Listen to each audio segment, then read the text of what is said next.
मेरा नाम विक्की है। आज मौसम बहुत हसीन था। ठंडी ठंडी हवा चल रही थी और कॉलेज में भी कोई ख़ास पढ़ाई नहीं हो रही थी। वैसे भी हम लोग कॉलेज में पढ़ाई करने कम और मस्ती करने से ज़्यादा जाया करते थे। मैं अपने कॉलेज का सीनियर था। यह शहर का सबसे बड़ा कॉलेज था। यहाँ पर ज़्यादातर अमीर लोगों के बच्चे पढ़ने के लिए आया करते थे। मैं एमबीए कर रहा था और एमबीए का मेरा फाइनल ईयर चल रहा था। हमारे कॉलेज में बहुत सारी लड़कियां थीं जो मुझे पसंद करती थी, मुझ पर मरती थी। मैं बहुत ज़्यादा स्मार्ट और एक अमीर बाप का बिगड़ा हुआ बेटा था। मैं अपनी ख्वाहिश पूरी करने के लिए हर तरह का शौक़ करता था। जो चीज़ मुझे पसंद आ जाती थी उसे मैं हर कीमत पर ख़रीद लेता था, और अगर कोई चीज़ मुझे नहीं मिलती या कोई और उसे ले लेता था तो मैं उसे हर हाल में छीनना भी जानता था। मुझ में बहुत घमंड था और शायद मुझ जैसा अमीर और घमंडी इंसान पूरे कॉलेज में नहीं था। मुझे पढ़ाई में कोई इंटरेस्ट नहीं था, लेकिन अपने पापा के कहने की खातिर मैं पढ़ाई कर रहा था। कॉलेज में मेरे बहुत सारे दोस्त थे, लेकिन सबसे ज़्यादा खास दोस्त था रॉकी, जो हमेशा मेरे साथ रहता था, या फिर यह कहे कि मैंने उसे अपना नौकर बना कर रखा था। मुझे उससे जो भी काम होता मैं उसे करवा लिया करता था। कॉलेज में मेरी बहुत सारी गर्लफ्रेंड भी थी, मतलब फ्रेंड। उनको गर्लफ्रेंड बनाना और उनका इस्तेमाल करना यही मेरा शौक़ था। मैं खुद किसी के पास दोस्ती करने के लिए नहीं जाता था। हर लड़की मेरे इशारों पर चलकर खुद मेरे करीब आती थी। मैं अपनी गाड़ी में बैठा हुआ था जब रॉकी का फ़ोन मेरी स्क्रीन पर चमकने लगा। मैंने कॉल रिसीव की तो दूसरी तरफ से रॉकी बोला, तू बड़ी बेचैनी से इंतज़ार कर रहा होगा। यार, संजना मान गई है और जाओ, वह तुम्हारा होटल के कमरे में इंतज़ार कर रही है। मेरे होठों पर एक जहरीली सी मुस्कुराहट फैल गई। मैं जानता था कि वह इनकार नहीं करेगी। रॉकी ज़ोर ज़ोर से हंसने लगा, कहने लगा, तू तो हमेशा जान लेता है, तभी तो दुनिया तुझे बिजनेस टाइकन कहती रहती है, क्योंकि हम हर चीज़ की कीमत लगा सकते हैं, हर चीज़ को खरीद सकते हैं। मैंने कहा, हाँ, तू बिल्कुल ठीक कह रहा है रॉकी। विक्की ने कभी किसी चीज़ के लिए हार नहीं मानी, हर चीज़ को अपनी मुट्ठी में करना जानता था। विक्की जितना मेरा मकसद है, और मैं दुनिया की हर वह चीज़ हासिल करना चाहता हूँ जिस पर मेरी नज़र चली जाती है। मैंने फ़ोन बंद कर लिया और अपनी गाड़ी आगे बढ़ाई। मैं अपनी मंजिल की तरफ बढ़ रहा था। संजना, होटल या खेल मेरे लिए कोई यह खेल मेरे लिए कोई नया नहीं था। मैं लड़कियों को खरीदता था और फिर उनसे दिल भर जाने पर उन्हें छोड़ दिया करता था। मेरे लिए यह सब एक खेल था। मेरे पिता का बहुत सारा पैसा था और फिर मैं उसका इकलौता बेटा था, इसलिए अपने पिता का पैसा दोनों हाथों से लुटाया करता था। मेरे डैड चाहते थे कि मैं अपनी पढ़ाई पूरी करने के बाद उनके बिजनेस की देखभाल करूं। अपने मॉम डैड से मेरी बिल्कुल भी नहीं बनती थी। मैं अपने घर में ज़्यादा नहीं रुकता था। अगर रुकता तो मॉम डैड से किसी न किसी बात पर मेरी बहस हो जाती थी। मुझे सिर्फ अपने मुताबिक ज़िंदगी जीना, अपनी मर्ज़ी का काम करना, अपनी मर्ज़ी के मुताबिक फ़ैसले करना ही ज़्यादा पसंद था। मैं अपनी ज़िंदगी में किसी का इंटरफेयर बिल्कुल भी पसंद नहीं करता था। सिर्फ डैड के कहने पर, उनकी ख्वाहिश पूरी करने के लिए मैं अपनी पढ़ाई तो पूरी कर रहा था, लेकिन मैं जानता था कि मुझे करना वही है जो मेरा मन करेगा। मेरे लिए लड़कियों का इस्तेमाल करना एक खेल था, एक ऐसा खेल था जिसमें हमेशा जीतता था और वह हार जाती थी। मैंने गाड़ी एक बड़े से होटल के सामने रोकी और फिर पार्क करने के बाद मैं होटल के अंदर चला गया था। जैसे ही मैं रूम पर पहुंचा तो रूम का दरवाज़ा खुद ब खुद खुल गया, जैसे सोनिया मेरा वेलकम करने के लिए काफ़ी देर से इंतज़ार कर रही थी। मैंने कमरे के अंदर कदम रखा तो कमरा रोशनी से जगमगा रहा था। वो हमेशा की तरह बहुत खूबसूरत लग रही थी। उसने महंगी ड्रेस पहनी हुई थी, बाल खुले हुए थे। मैं कभी अच्छा हो रखा था। इसका एक हाथ उसकी कमर पर तो दूसरे हाथ में उसने ड्रिंक का गिलास पकड़ा हुआ था। तुमने देर कर दी विक्की, उसने शरारत भरी आवाज़ में मुझसे कहा। उसके चेहरे पर मुस्कुराहट थी। मैंने आगे बढ़कर उसकी तरफ देखा और कहा, तुम्हें तो पता है मैं हमेशा अपनी शर्त पर ही आता हूँ। वो हंसने लगी, लेकिन उसकी हंसी में एक अजीब सी खनकती कुछ ऐसा था जो रोज़ की तरह नहीं था। ऐसा लग रहा था जैसे वह कुछ छुपा रही हो। मैंने कहा, संजना, आज कुछ बदली बदली लग रही हो।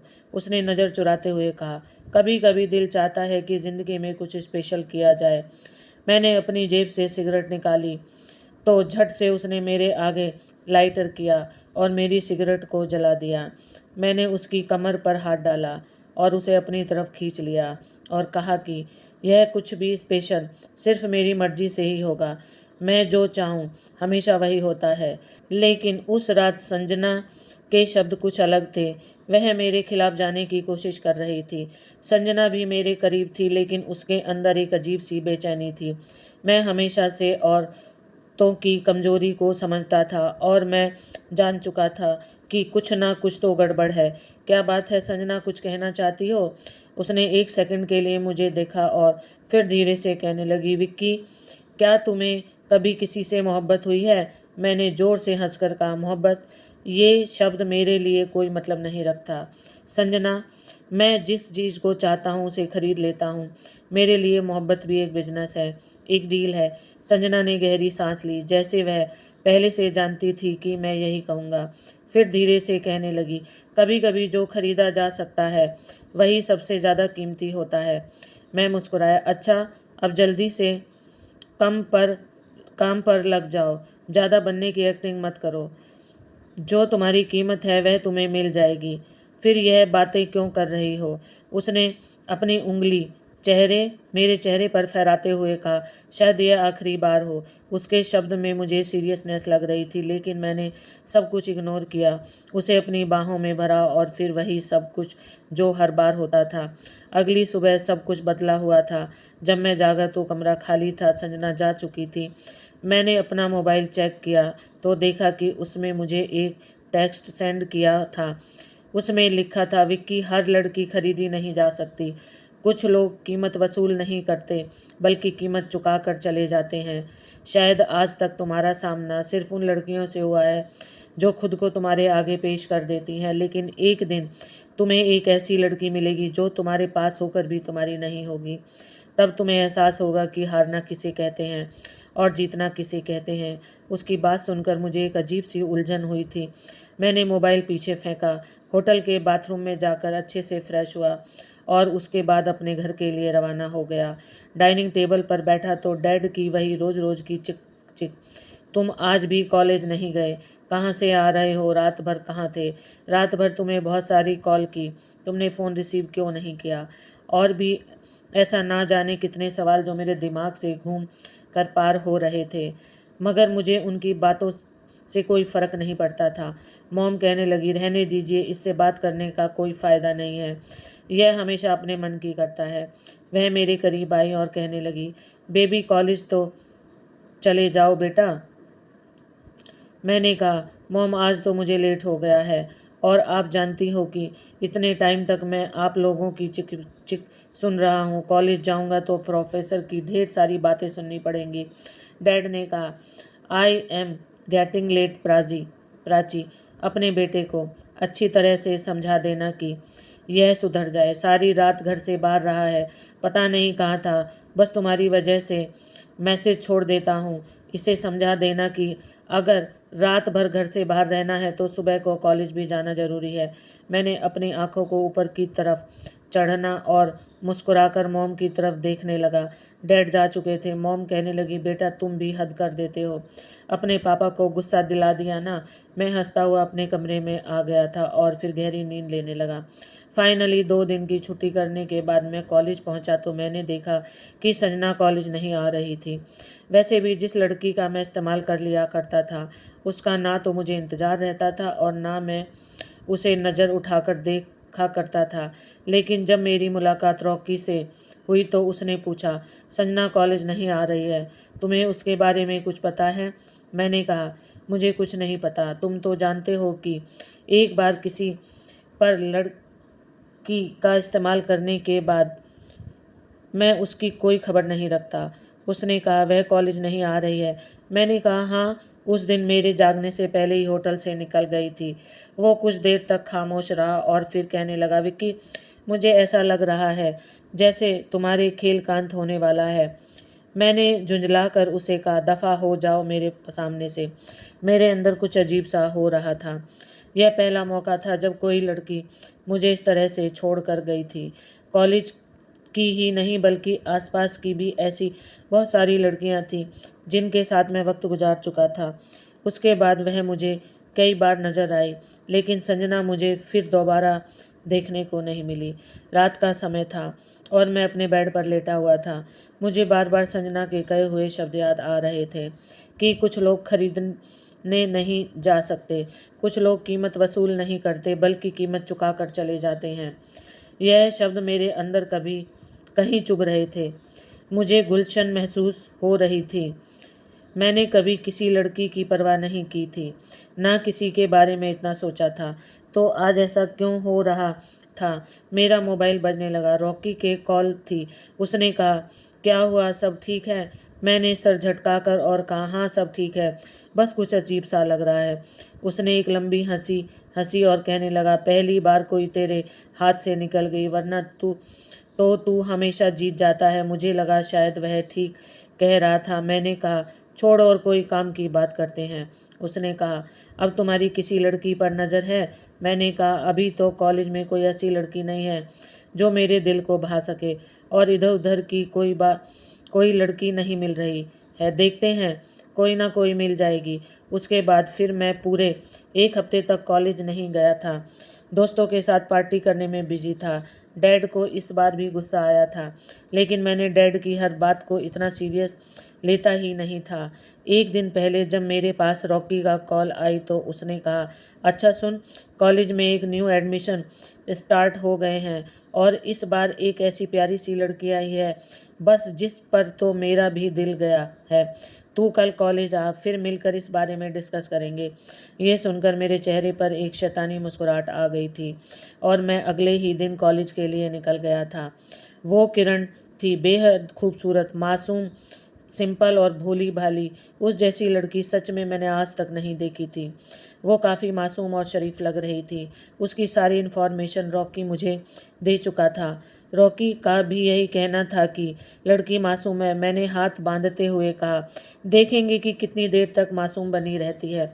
अगली सुबह मैं कॉलेज पहुंचा तो अब मुझे किरण का सामना करना था। उसका गोरा चिट्टा रंग, काली आंखें और एक अजीब सी शराफत उसके चेहरे पर झलक रही थी।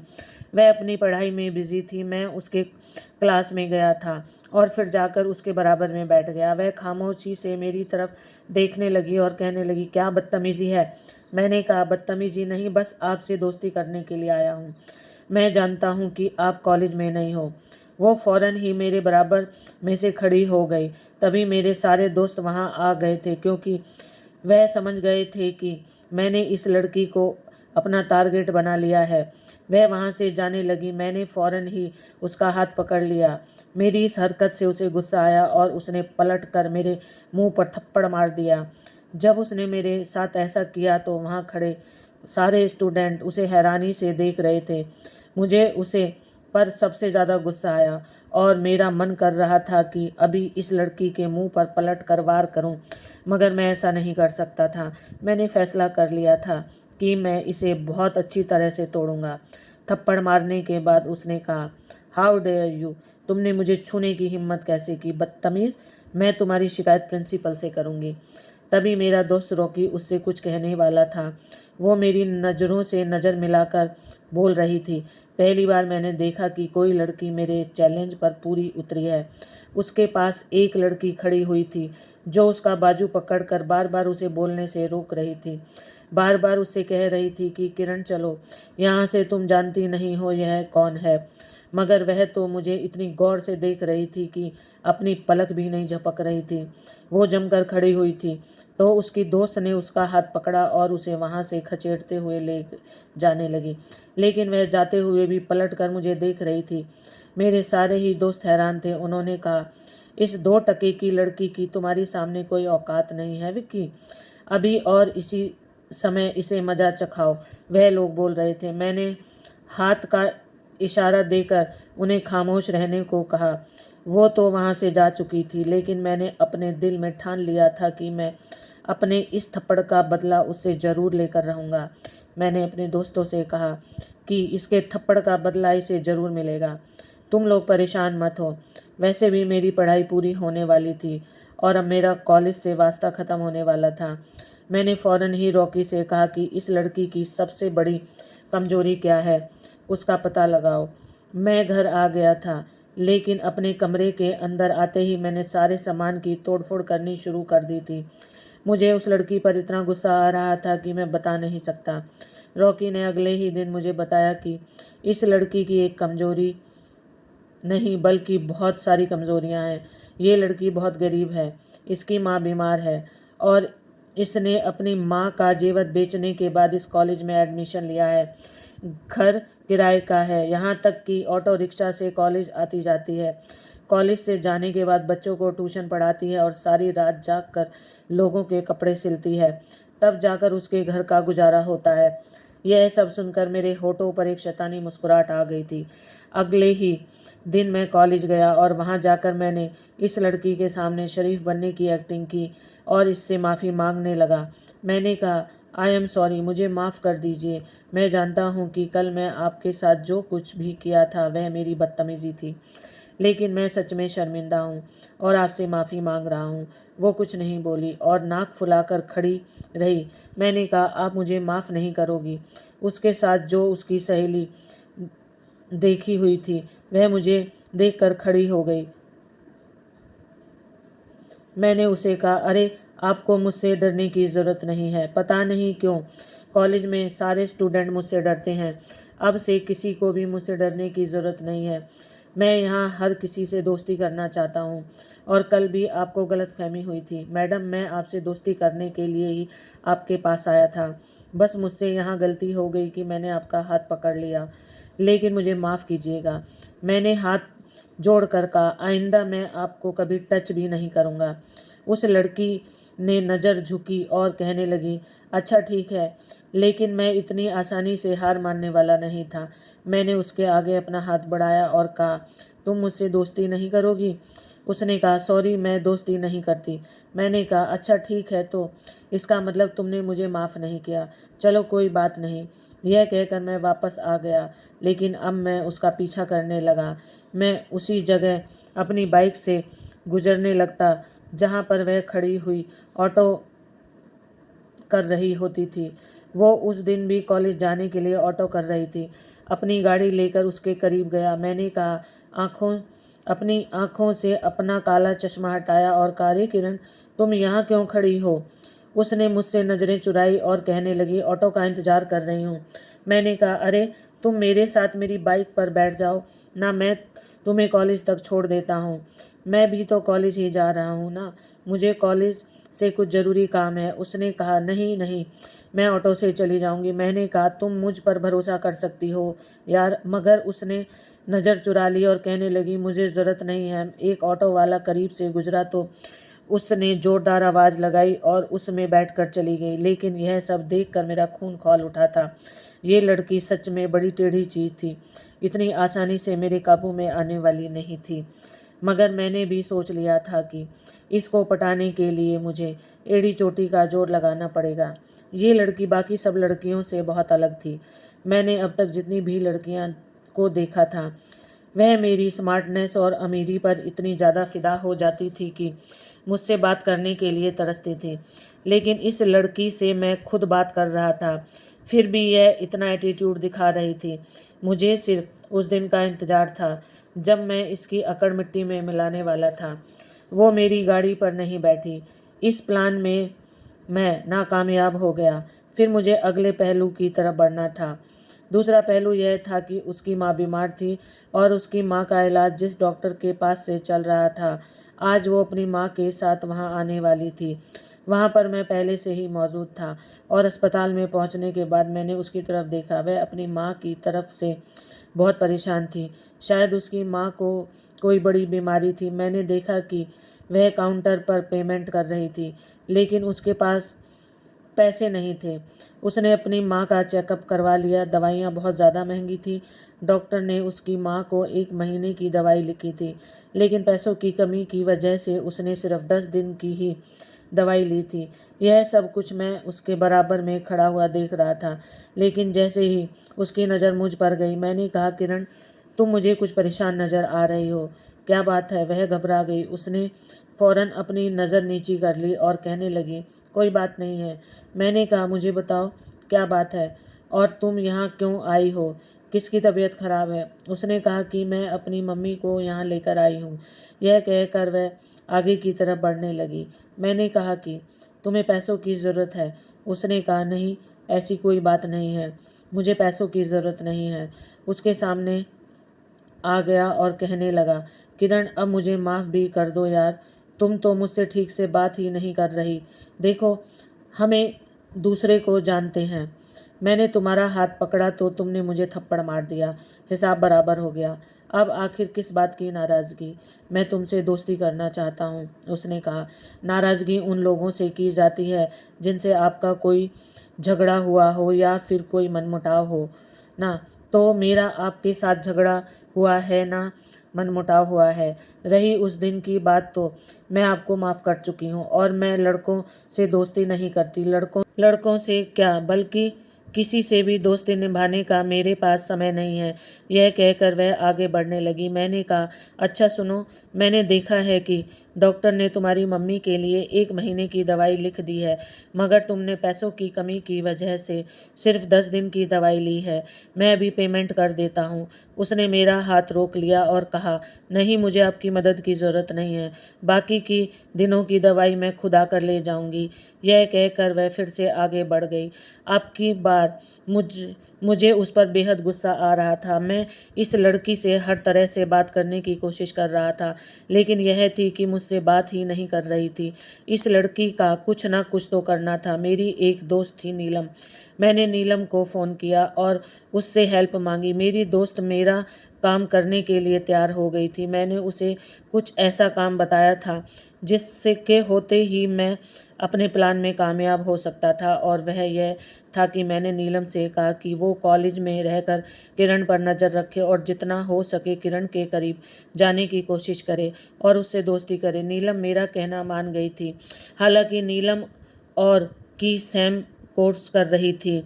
मेरा तो एमबीए कंप्लीट हो गया था और मेरे डैड की जिद की वजह से एमबीए कंप्लीट होते ही मुझे उनका बिजनेस संभालना था, लेकिन मैं अभी उसको टाल रहा था। मैं अभी बिजनेस को खुद पर सवार नहीं करना चाहता था। वक्त गुजरता गया और नीलम ने अपना काम करना शुरू कर दिया था। नीलम ने कुछ दिनों बाद मुझे फ़ोन करके यही बताया कि विक्की, इस बार तुम्हारा पाला गलत लड़की से पड़ा है। तुम इस लड़की को जैसा समझ रहे हो, यह वैसी बिल्कुल भी नहीं है। तुम्हारे जाल में इतनी आसानी से नहीं फंसेगी। मैंने कहा, मैं तुम्हारी एडवाइस नहीं मांगी। नीलम, तुम्हें एक काम दिया था, मेरा वह काम हुआ या नहीं, मुझे यह बताओ। उसने कहा, तुम्हारा काम हो गया है। मैंने बातों बातों में ही उसके घर के बारे में सब कुछ जान लिया है और उसकी एडवाइस दी है कि वह सिलाई और बच्चों को ट्यूशन पढ़ाना छोड़कर कौन सी कंपनी में जॉब करेगी तो उसे वहाँ ज़्यादा पैसे मिलेंगे। आ तो गई है उसके दिमाग में मेरी बात, क्योंकि मैंने उसे तुम्हारी कंपनी के बारे में भी बता दिया है और उसे पूरे 60,000 का लालच दिया है। इतने पैसों का सुनकर ज़रूर वह तुम्हारे ऑफिस में भागी चली आएगी। मैंने कहा, यू आर ग्रेट नीलम, तुमने बहुत अच्छा काम किया है। बस एक बार वह लड़की मेरे ऑफिस तक आ जाए, फिर उसको अपने बिस्तर तक लाना तो मेरे लिए चुटकियों का काम है। फिर मैं उससे अपना बदला लूँगा, अपने उस थप्पड़ का बदला जो उसने मुझे पूरे कॉलेज के सामने मारा था। मैं ये बात भूल नहीं सकता था। फिर फाइनली एक दिन वह भी आ गया जब उसके दिमाग में की बात बैठ गई कि उसे नौकरी कर लेनी चाहिए। और जब वह इंटरव्यू के लिए हमारी कंपनी में आई तो मैं इंतज़ार कर रहा था, और इस तरह मैं डैड का बिजनेस संभालने के लिए ऑफिस भी चला गया। मेरे मॉम डैड हैरान थे कि पहले वह लोग मुझे ऑफिस भेजा करते थे तो मैं नहीं चाहता था, लेकिन अब मैं खुद ब खुद वहाँ क्यों जा रहा हूँ। मैं अपने केबिन में बैठा हुआ था और मैंने कहा कि इस लड़की का इंटरव्यू मैं लूँगा। मैं अपना मुंह फेर कर बैठ गया था। जैसे ही वह कांपते हुए कदमों से केबिन के अंदर दाखिल हुई, जैसे ही उसने कहा, सर, तो मैंने फ़ौरन कुर्सी घुमाकर उसकी तरफ देखा। वो मुझे उस जगह देखकर हैरान रह गई थी। उसने अपनी आंखें झुका ली थी। मैंने कहा, किरण, तुम? वह कहने लगी, सर मैं यहाँ नौकरी करने के लिए आई हूँ। मुझे नौकरी की बहुत ज़रूरत है। मैं इस समय बहुत परेशान हूँ। ये बात तो मैं बहुत अच्छे से जानता था कि उसे इस समय नौकरी की ज़रूरत है, क्योंकि जिस घर में पूरा रहती थी, वहाँ का मकान मालिक, जो पहले उनसे 3 महीने में किराया लिया करता था, अब उसने मेरे कहने पर किरण का पीछा ले लिया था कि हर महीने किराया दिया करो, और कॉलेज में भी फीस का प्रेशर उस पर बढ़ाया जा रहा था। इधर उसकी माँ का इलाज चल रहा था। उसके पास यहाँ नौकरी करने के अलावा कोई दूसरा रास्ता था ही नहीं। उसने अपने डॉक्यूमेंट मेरे आगे किए। मैंने कहा, किरण मुझे यह सब की ज़रूरत नहीं है। यहाँ तुम्हें ऐसे ही नौकरी मिल जाएगी। यह मेरी कंपनी है। इसको मैं और मेरे डैड मिलकर चलाते हैं। और हाँ, अब से तुम्हें परेशान होने की ज़रूरत नहीं। तुम मेरी पर्सनल सेक्रेटरी हो। मैं तुम्हें सेक्रेटरी की जॉब दे रहा हूँ। वो खुश हो गई और साथ ही मुझे शुक्रिया कहकर वहाँ से उठकर चली गई। आज उसकी आंखों में मैंने मजबूरी देखी थी और इससे मुझे बहुत खुशी मिली थी। लेकिन अगले दिन से जब उसने नौकरी ज्वाइन कर ली, तब से मैंने उसे अपने साथ रखना शुरू कर दिया था। मैंने उसे बताया कि मैं जहाँ जाऊँगा वहाँ तुम मेरे साथ साथ चलोगी, मेरे सारे काम तुम करोगी। उसने जी सर कहकर मेरी बात को मान लिया था, लेकिन यह सब करना उसके लिए इतना आसान नहीं था। उसका ऑफिस में पहला दिन बहुत अच्छा गुजरा था। वो सुकून से लग रही थी कि उसकी नौकरी अच्छी जगह लग गई है।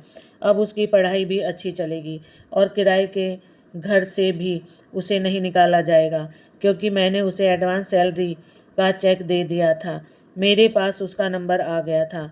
मैंने रात के समय उसे कॉल की और कहा, किरण कल सुबह तो मैं ऑफिस जल्दी आना है। उसने कहा, ओके सर मैं आ जाऊंगी। लेकिन अगले दिन जब वह ऑफिस आई तो मैं उसका इंतज़ार कर रहा था। मैंने उसे कहा, ठहरो, अपने केबिन में मत जाना, मेरे साथ चलो। वह मेरी इस बात पर थोड़ा घबरा गई। सर कहाँ? मैंने कहा, एक बिजनेस मीटिंग के लिए हम लोग जा रहे हैं, आओ मेरे साथ। मैं उसे लेकर अपनी गाड़ी तक आ गया। वो पीछे वाला दरवाज़ा खोलकर बैठने की कोशिश कर रही थी, लेकिन मैंने उसे कहा, सेक्रेटरी बॉस के बराबर में बैठती है, तुम्हारी जगह पीछे नहीं है बल्कि आगे है। वह थोड़ा हिचकिचाई और फिर मेरे बराबर वाली सीट पर आकर बैठ गई। मैं गाड़ी ड्राइव करता रहा और फिर उसके बाद उसे एक रेस्टोरेंट में लेकर आ गया। हम लोग एक तरफ जाकर बैठ गए थे। वह मेरे बिल्कुल सामने बैठी हुई थी और थोड़ा अनकंफर्टेबल महसूस कर रही थी।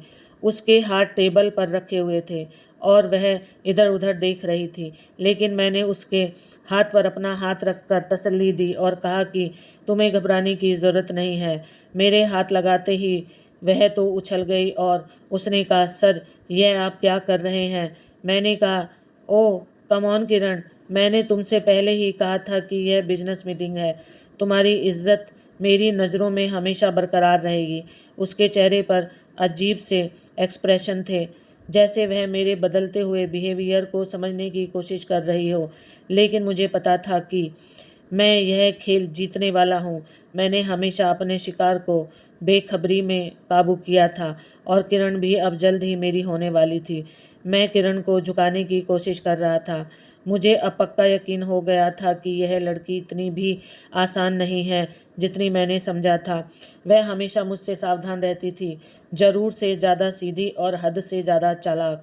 मैंने उस तरह तरह तरह से अपने तरीके आजमाने शुरू किए, कभी न कभी शक्ति, कभी पैसा, कभी फीलिंग, मगर वह किसी भी जाल में नहीं आ रही थी। लेकिन एक दिन मौका खुद मेरे पास चलकर आया था। वो यहाँ नौकरी तो कर रही थी, लेकिन उसकी फाइनेंशियल कंडीशन मैंने इतनी ज़्यादा ख़राब करवा दी थी कि जैसे ही अस्पताल में उसकी माँ का इलाज महंगा करवा दिया था, कॉलेज में भी उसकी फ़ीस महंगी करवा दी थी और मकान मालिक से कहकर उसका किराया भी बढ़वा दिया था। इन सारी बातों से किरण बहुत तंग आ गई थी। उसकी माँ की तबीयत ठीक नहीं थी। उसने कहा था, सर मेरी माँ का ऑपरेशन होना है, उसके लिए पूरे 5 लाख रुपए चाहिए और मेरे पास इतने पैसे नहीं हैं। आप मेरी हेल्प कर सकते हैं? मैंने किरण को इग्नोर करने की पूरी कोशिश की, लेकिन वह नज़र झुकाकर मेरे सामने बैठी मुझसे रिक्वेस्ट कर रही थी। फिर मैंने कहा, देखो किरण, जब से मेरी तुमसे मुलाकात हुई है तब से तुम मेरी इंसल्ट कर रही थी। अपनी भी कोई इज्जत है? तुम मेरी इज्जत नहीं करती। यहाँ हर कोई मुझसे इज्जत से बुलाता है और तुमने देखा होगा कि कॉलेज में भी कितनी रेपुटेशन थी, लेकिन तुम एक ऐसी पहली लड़की हो जो मेरी बिल्कुल इज्जत नहीं करती। उस दिन रेस्टोरेंट में भी तुम मीटिंग अधूरी छोड़कर आ गई थी। मुझे तुम्हारी यह हरकत बिल्कुल भी अच्छी नहीं लग रही। उसने कहा, सर मैं क्या करूं, मैं ऐसी ही हूं। मैंने कहा, वैसे तो मैं तुम्हारी हेल्प करने के लिए हमेशा तैयार हूं और हमेशा की तरह इस बार भी तुम्हारी मदद करूंगा। उसने मेरी तरफ देखा और कहने लगी, सर मैं चाहती हूं कि आप मेरी मदद का पूरा पूरा हिसाब रखें। मैं जॉब करके आपका सारा पैसा चुकता कर दूंगी, लेकिन इस समय मेरी माँ के ऑपरेशन के लिए मुझे पैसों की सख्त ज़रूरत पड़ रही है। मैं उसकी बात पर हंसने लगा और कहने लगा, तुम सच में अजीब लड़की हो। दुनिया में सब कुछ पैसों से नहीं तोला जाता। मैंने मौके पर चौका मारते हुए कहा, चलो एक काम करते हैं, तुम आज रात मेरे साथ डिनर पर चलोगी। आज कोई बिजनेस मीटिंग नहीं है, बस नॉर्मल सी बातचीत करके एंजॉय करेंगे। उसने मेरी तरफ चौंक कर देखा और कहने लगी, सर यह सब ठीक नहीं है। मैंने हंसते हुए कहा, किरण मैं तुम्हारे साथ ज़बरदस्ती नहीं कर रहा, एक सीधा साधा डिनर है। अगर तुम्हें बुरा लगे तो हम उसी समय वापस आ जाएंगे। वो गहरी सोच में पड़ गई थी। मैं जानता था कि वह उलझन का शिकार हो रही है। आखिर उसने धीरे से कहा, ठीक है, लेकिन सिर्फ एक बार। बस उसका इतना कहना था कि मेरे चेहरे पर जीत की चमक आ गई थी। मैंने कहा, वेल डन, यह हुई ना बात। तुम्हें तुम्हारे पैसे कल तक मिल जाएंगे, लेकिन आज रात तुम्हें मेरे साथ डिनर करना होगा। मैंने उसके लिए स्पेशल एक प्राइवेट जगह सेलेक्ट की थी, एक ऐसा होटल जहां सिर्फ अमीर लोग जा सकते हैं। मैंने उसे उसके घर से पिक किया। वो गाड़ी में मेरे साथ बैठ तो गई, लेकिन बहुत सावधान थी। हम होटल में दाखिल हुए। वह बिल्कुल खामोश बैठी हुई थी। उसको इतना सीरियस देखकर मैंने कहा, तुम हमेशा इतनी ही सीरियस रहती हो। उसने हैरान होकर मेरी तरफ देखा, जैसे वह मेरी इस बात के लिए तैयार नहीं हो। उसने कहा, सर मुझे नहीं पता, शायद कुछ चीज़ टाइम के साथ साथ बदल जाती हैं, जैसे भरोसा। मैंने उसे गौर से देखा। क्या तुम्हें मुझ पर भरोसा नहीं? उसने कहा, सर कुछ लोग भरोसे के लायक नहीं होते। मैं उसकी बात पर हंसने लगा और मैंने फ़ौरन ही टॉपिक बदल दिया। उसके बाद हम दोनों खाना खाने में बिजी हो गए और फिर ना जाने क्यों मैं उसे यहाँ जिस इरादे से लेकर आया था, मैं उसके साथ वो सब नहीं कर सका। थोड़ी देर बातचीत करने के बाद मैंने उसे उसके घर ड्रॉप कर दिया।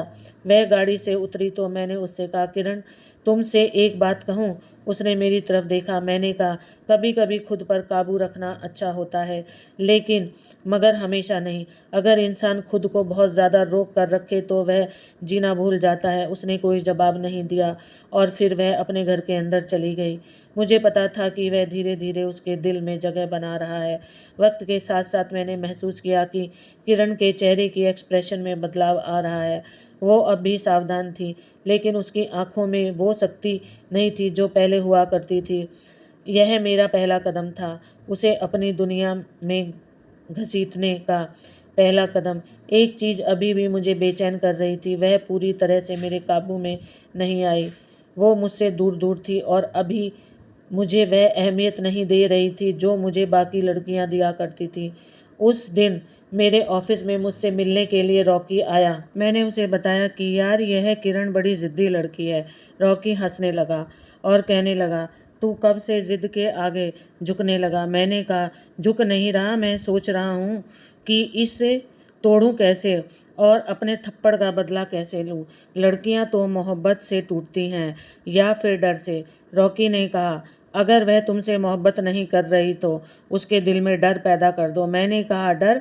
हाँ, शायद अभी टाइम आ गया है। मैंने अभी तक 5 लाख की रकम किरण के अकाउंट में ट्रांसफ़र नहीं की थी, क्योंकि मैं अच्छी तरह से जानता था कि उसकी माँ का कोई ऑपरेशन नहीं होने वाला है। यह सब कुछ मैंने डॉक्टर को पैसे देकर झूठी रिपोर्ट बनवाने को कहा और मुझे इस खेल में बड़ा मज़ा आ रहा था। वो मेरे पास आई और कहने लगी, सर आपने अभी तक पैसे मेरे अकाउंट में ट्रांसफ़र नहीं किए।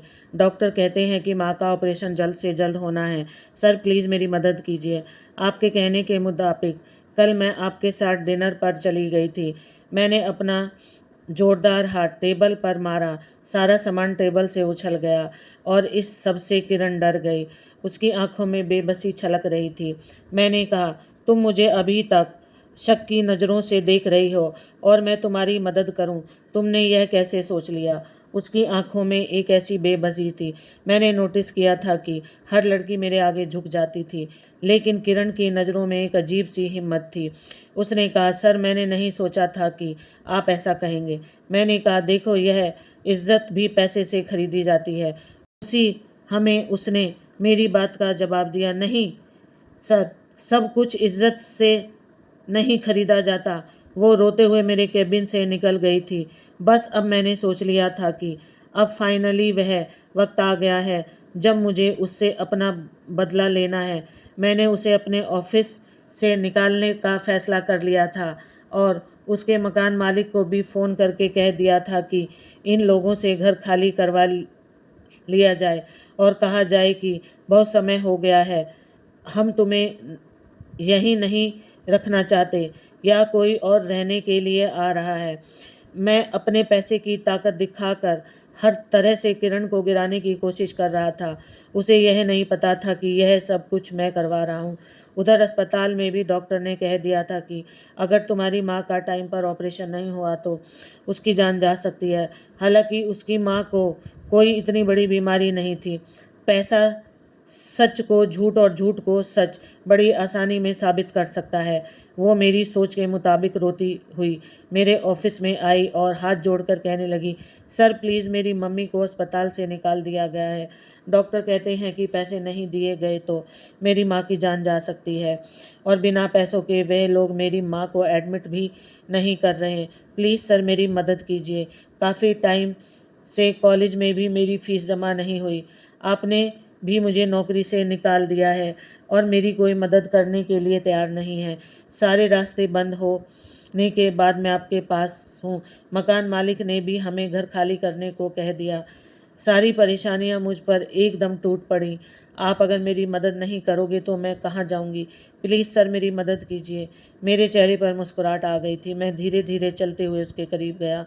मैंने कहा, मैं तुमसे कहा था ना कि मैं सिर्फ इतना चाहता हूँ कि तुम मुझसे दोस्ती कर लो। यह कहते हुए मैंने फ़ौरन उसके कंधे पर हाथ रख दिया। वह घबरा कर पीछे हटी और कहने लगी, प्लीज़ सर ऐसा मत कीजिए। वह मेरी नीयत को अच्छी तरह से परख गई थी और फिर मजबूर होकर उसने कहा, ठीक है सर, आप जैसा कहोगे मैं करने के लिए तैयार हूँ। बस आप प्लीज़ मेरी मदद कीजिए। मेरे अंदर जीत की लहर दौड़ गई।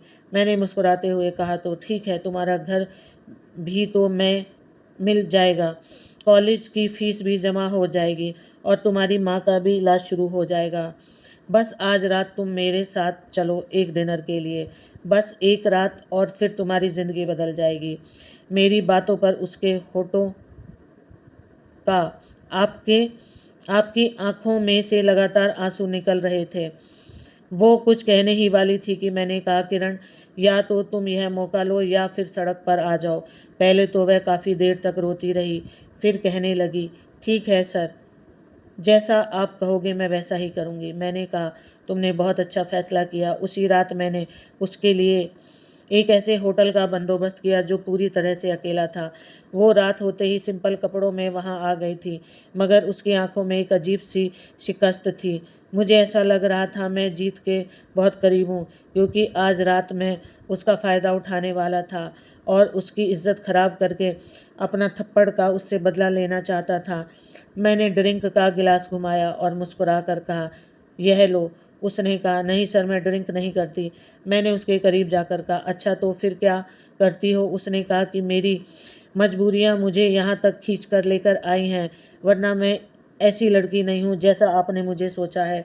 आना जानती हूँ कि यह सब कुछ आप मुझसे मेरे थप्पड़ का बदला लेने के लिए भी कर रहे हो, क्योंकि आज से पहले कभी भी मेरे ऊपर इतनी परेशानियां नहीं आई जितनी परेशानियां अब आ चुकी हैं।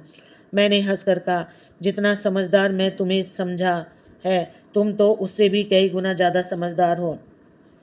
वो खामोश रही और उसने अपनी आंखें नीचे कर ली। मैं अपना चेहरा उसके चेहरे के करीब लेकर जाने लगा तो उसने अपनी आंखें बंद कर ली। मैंने हंसते हुए कहा, डर क्यों रही हो? मैं तुम्हारा दोस्त हूँ। उसने रोना शुरू कर दिया और कहने लगी, सर मैं यह सब नहीं कर सकती, प्लीज़ मुझे छोड़ दीजिए। मैंने गुस्से में कहा, जब मैं तुम्हें पहली बार देखा था तब रहम करने का सोचा था, लेकिन अब नहीं, अब बहुत देर हो चुकी है। किरण, इतने में ही मेरा मोबाइल बजने लगा। मैंने जैसे ही अपने मोबाइल स्क्रीन देखा तो मेरी मॉम की कॉल थी। मैंने कॉल रिसीव की तो मुझे पता चला कि मेरे डैड की बहुत तबीयत ख़राब हो गई है।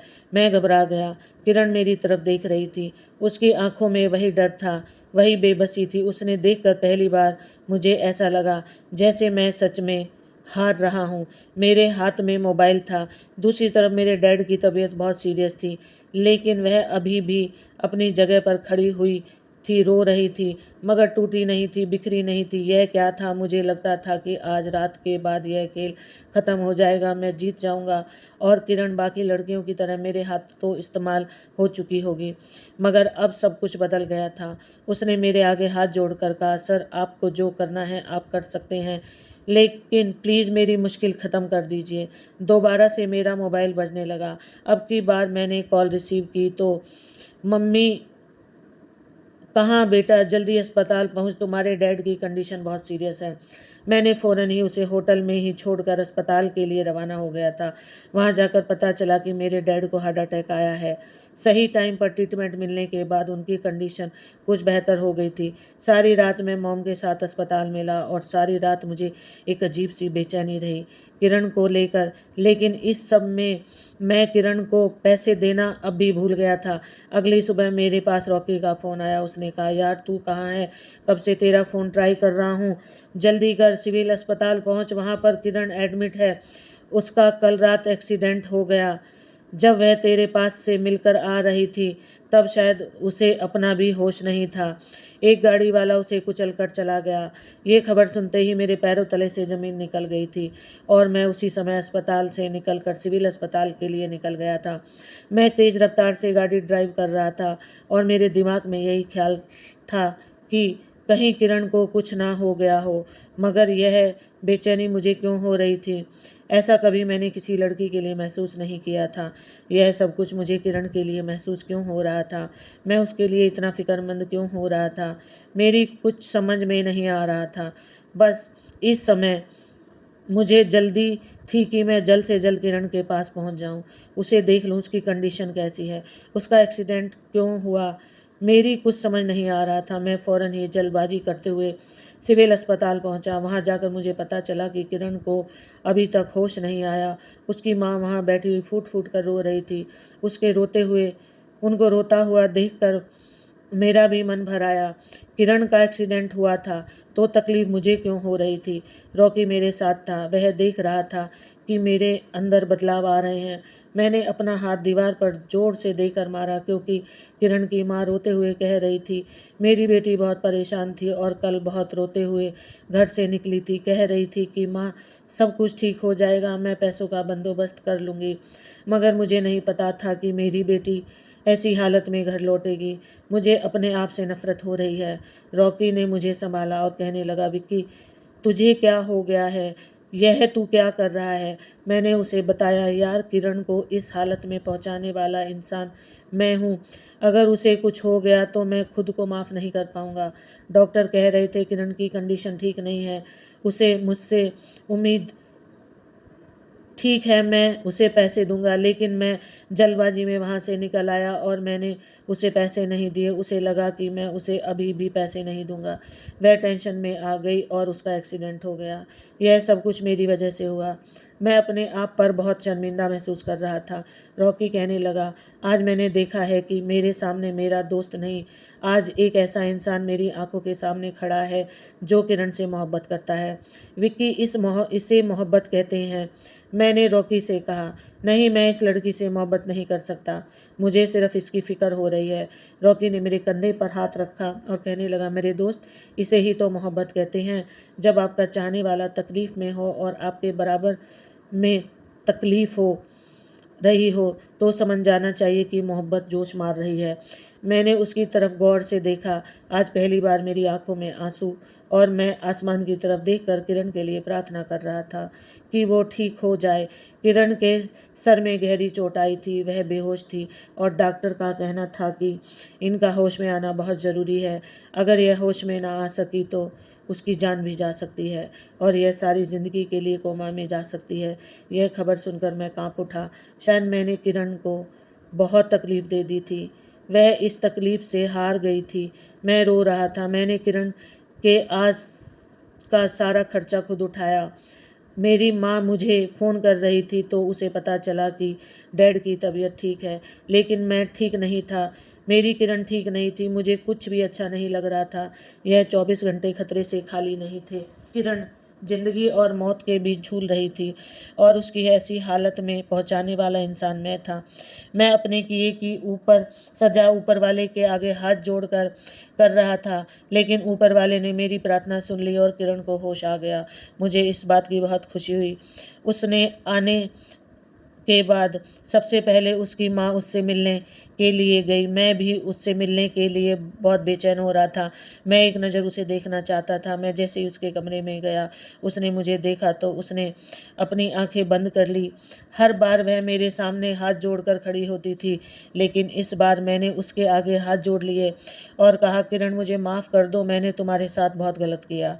मैं लड़कियों को हमेशा खिलौना समझता रहा, मगर मुझे नहीं पता था कि तुम और लड़कियों से बिल्कुल अलग हो। तुमने मेरे दिल में अपनी जगह बना ली है। किरण, मैंने तुम्हारी गरीबी का फ़ायदा उठाकर तुम्हें बहुत परेशान किया। मैं बहुत शर्मिंदा हूँ। मैं तुमसे अपनी गलतियों की माफ़ी मांगता हूँ। मैं तुमसे बहुत मोहब्बत करता हूँ। किरण, तुम्हें अपनी ज़िंदगी में शामिल करना चाहता हूँ। किरण ने कहा, मुझे आप पर भरोसा नहीं है। आप मेरा भरोसा खो चुके हैं। आपको तो मुझसे दोस्ती करनी थी ना। आपने मेरे साथ बहुत गलत किया। मैं आपको कभी माफ़ नहीं करूँगी। आपकी वजह से मैं बहुत तकलीफ़ बर्दाश्त की है। किरण ने मुझे रिजेक्ट कर दिया था, और आज न जाने क्यों रिजेक्ट करने वाली लड़की से मैं बदला नहीं ले सकता था। मेरी आंखों के सामने आज वह लड़की लेटी हुई थी जिससे मैं बहुत ज़्यादा मोहब्बत करता था। फिर मुझे अंजना के कहे हुए वह शब्द याद आए कि जिस चीज़ को तुम पाना चाहोगे, वह चीज़ तुम्हारी होते हुए भी तुम्हारी नहीं होगी। किरण मेरी आंखों के सामने थी। मैं चाहता था तो अभी उसे उसके कहे हुए शब्दों का बदला ले सकता था, लेकिन नहीं अब, और मैं उसे तकलीफ़ नहीं पहुंचाना चाहता था। मैंने उससे माफ़ी मांगी और कहा, ठीक है, मैं तुम्हें बदल कर दिखाऊंगा कि मैं तुमसे कितनी मोहब्बत करता हूँ। मैंने अपने आप को बदल लिया। पहले जो मैं लड़कियों को खिलौना समझता था, अब मैं लड़कियों की इज्जत करूँगा। लेकिन मेरे अंदर ये बदलाव तुम लेकर आई हो। मैं तुम्हें हासिल करना चाहता था। आज तुम मेरे सामने हो। कमरा बंद है, मगर मैं तुम्हें हासिल नहीं कर सकता। किरण, मुझे माफ़ कर दो, लेकिन एक बार सोचना ज़रूर, मैं तुम्हें पाने के लिए अपने आप को बदल दूंगा। कभी तुम्हें मेरी याद आए तो मेरे पास ज़रूर आना। मैं तुम्हें अब की बार धोखा नहीं दूंगा। तुमसे झूठ बोलकर तुम्हें परेशान नहीं करूंगा। मैं तुम्हें सच में अपनाना चाहता हूँ। तुम्हें मुझ पर विश्वास हो तो मेरे पास ज़रूर आना। मैं अपना तुम्हारा इंतज़ार करूँगा। किरण ने मुंह फेर लिया और वह खामोश रही। मैं कमरे से बाहर निकल आया, और फिर उस दिन के बाद मैंने खुद को पूरी तरह से बदल लिया। मेरे अंदर का घमंड ख़त्म हो गया था। मैंने अपने माँ बाप की इज़्ज़त करना शुरू कर दी थी। उसका कहना मानना शुरू कर दिया था। लड़कियों की इज़्ज़त करनी शुरू कर दी थी। लड़कियाँ मुझसे डरती थी, जिन्हें लगता था कि मैं लड़कियों का सिर्फ इस्तेमाल करता हूँ। उनके ऊपर मैंने नज़र डालनी बंद कर दी। मेरे दोस्त को भी मेरा यह बदलाव बहुत पसंद आया था। मेरी अपने आप को तो बदल लिया, लेकिन जिसकी खातिर बदला था वो काफ़ी समय तक भी मेरे पास लौट कर नहीं आई। मैंने किरण के मकान मालिक से फ़ोन कर दिया था कि वह उनको घर में रहने की परमिशन दे दे। कॉलेज में भी किरण की फ़ीस जमा करवा दी थी, और अपने आदमियों को उसके घर के बाहर छोड़ दिया ताकि वह उसकी मदद कर सकें, उसकी रक्षा कर सकें। लेकिन कुछ दिन बाद मेरे बाद में वहाँ से वापस आ गए। जब किरण को पता चला कि मैंने ही उन लोगों को भेजा। किरण का कहना था कि उसे मेरी कोई मदद नहीं चाहिए। इसी तरह से 6 महीने गुजर गए। मैं हर गुजरते दिन के बाद इंतज़ार करता, मगर वो नहीं आई और मैं हर दिन तड़पता रहा। एक दिन मैं अपने घर में बैठा हुआ था जब नौकर ने आकर बताया, सर आपसे कोई मैडम मिलने आई है। मुझे लगा शायद मेरी कोई क्लाइंट होगी, लेकिन जब मैंने अपनी आंखों के सामने किरण को देखा तो उसे देखते ही मेरे मुंह से निकला, किरण। उसने कहा, हाँ, आपने कहा था ना कि आप बदल जाएंगे, तो मैं आपके पास आ जाऊं। मुझे यकीन हो गया आप बदल गए हैं। आप तो लोगों की बहुत मदद करने लगे हैं। ये सब मैंने जब अपनी आंखों से देखा तो मुझे यकीन हो गया कि आप बदल गए हैं। उसने यह कहकर अपनी नज़र झुका ली और फिर कहने लगी, मैंने आपको माफ़ कर दिया। बस फिर क्या था। किरण मेरी ज़िंदगी में खुशी खुशी शामिल हो गई। दोस्तों, उम्मीद करती हूँ कि आपको हमारी कहानी पसंद आई होगी। आए तो वीडियो को लाइक, शेयर और चैनल को सब्सक्राइब करें।